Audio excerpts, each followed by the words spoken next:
Dans la vidéo précédente, nous avons vu que les séquences peuvent être décroissantes ou croissantes. Alors, voyons maintenant avec un exemple comment nous le déterminons.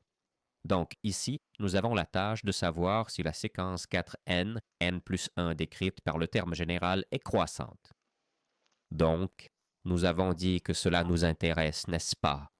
A, n plus 1 doit être plus grand que A, n. Qu'est-ce que cela signifie?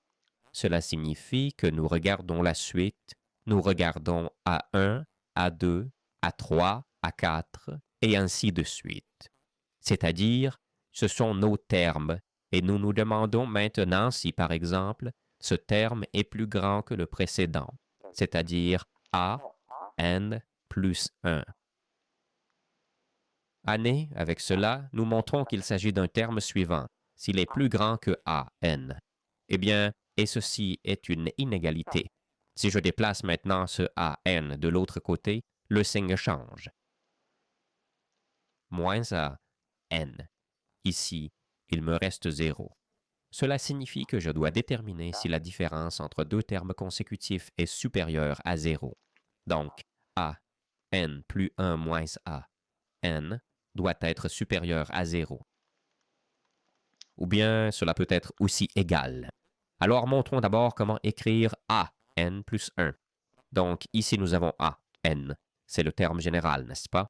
On peut dire que c'est le n-ième terme précédent. Cela signifie que partout où il y a n, je dois maintenant ajouter plus 1, n'est-ce pas? Cela, je le sais grâce à cet indice. Alors écrivons 4, n plus 1, puis n plus 1, plus 1. Ensuite, je recopie simplement ce terme général. Moins 4n, puis n plus 1. Bon, et maintenant je calcule cela comme un calcul ordinaire. Je dois maintenant calculer d'abord ce côté gauche de cette inégalité.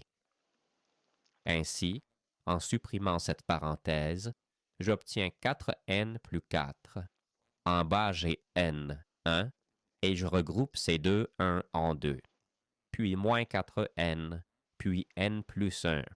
Maintenant, je peux mettre cela sur un dénominateur commun qui sera n plus 2, puis n plus 1.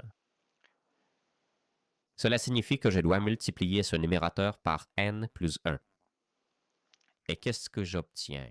J'obtiens 4n au carré, où je vais juste écrire pour que nous ayons vraiment tout ici dans ce premier exemple, n'est-ce pas? 4n plus 4, n plus 1, puis moins 4n, puis n plus 2. Alors, éliminons maintenant ces parenthèses dans notre numérateur. Nous avons 4n au carré, puis nous avons plus 4n, puis plus 4n, puis plus 4. Ici, nous avons moins 4n au carré, puis moins 8n.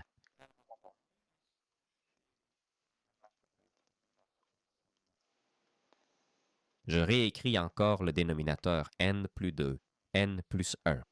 Et qu'est-ce que j'obtiens? Je vois que beaucoup de choses se simplifient. 4n carré se simplifie, 4n carré. Ceci ensemble, 1, c'est 8n. Ici, j'ai moins 8n. Cela signifie qu'il me reste 4 divisé par n plus 2, n plus 1. Et qu'est-ce que j'ai obtenu maintenant?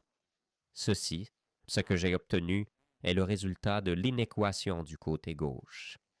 Ceci, que j'ai entouré maintenant avec la même couleur.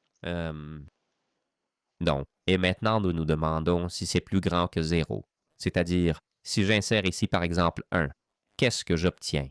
J'obtiens 1 plus 2 égale 3. C'est-à-dire, ici j'ai 3 et 1 plus 1 égale 2. 3 fois 2 égale 6, c'est-à-dire 4 sixièmes. Si j'insère 1, j'obtiens qu'à 4 sixièmes et c'est plus grand que 0. Cela signifie que je peux dire que cette suite est croissante. Cela est vrai dans ce cas parce que j'ai montré que la différence entre deux termes consécutifs, par exemple A2 et A3, est supérieure à 0. Alors, voyons maintenant ce qui se passe si nous devons déterminer si la suite est décroissante.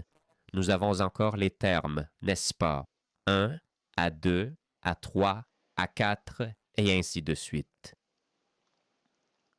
Nous devons déterminer si, par exemple, A2 est plus petit que ce membre suivant. Non, plus petit, pardon, plus grand, hein? Plus grand parce que A, chaque membre suivant doit être plus petit.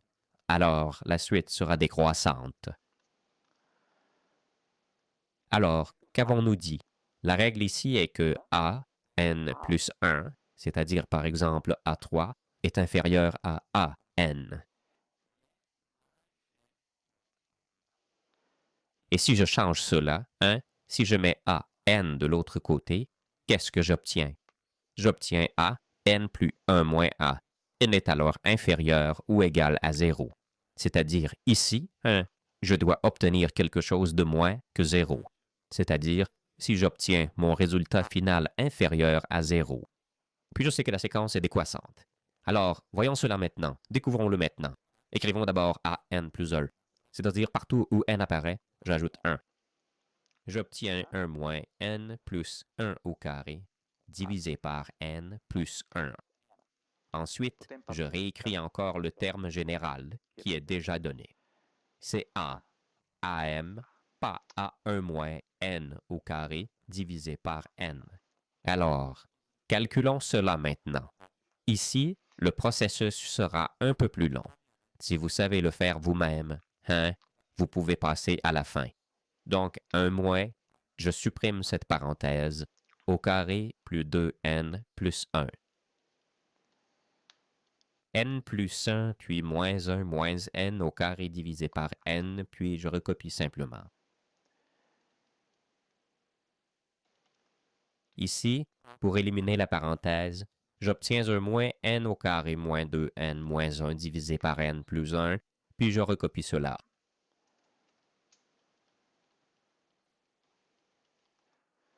Ces deux 1 se simplifient et il me reste moins n au carré moins 2n divisé par n plus 1, puis moins 1 moins n au carré divisé par n.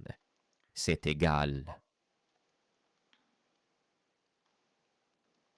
Je mets sur un dénominateur commun qui est n, puis n plus 1, ce qui signifie que je dois maintenant multiplier cela par n moins n au cube moins 2 au carré. Et inversement, hein, je dois multiplier cela par n plus 1, c'est-à-dire moins. Ah, qu'est-ce que j'ai n? Ah.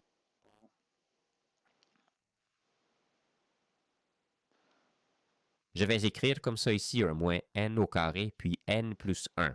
Oui, n. Puis plus un moins n à 3, puis moins n au carré.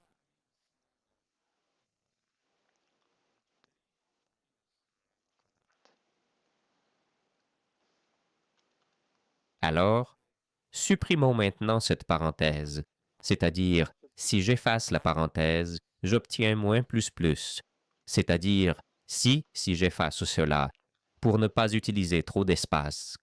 Et que m'arrive-t-il? Il se simplifie en moins n au cube plus n au cube, hein? Parce qu'ici j'ai plus, et ça c'est plus, donc j'obtiens ici moins. N au carré moins n, ici j'ai ensuite moins 1, divisé par n, n plus 1.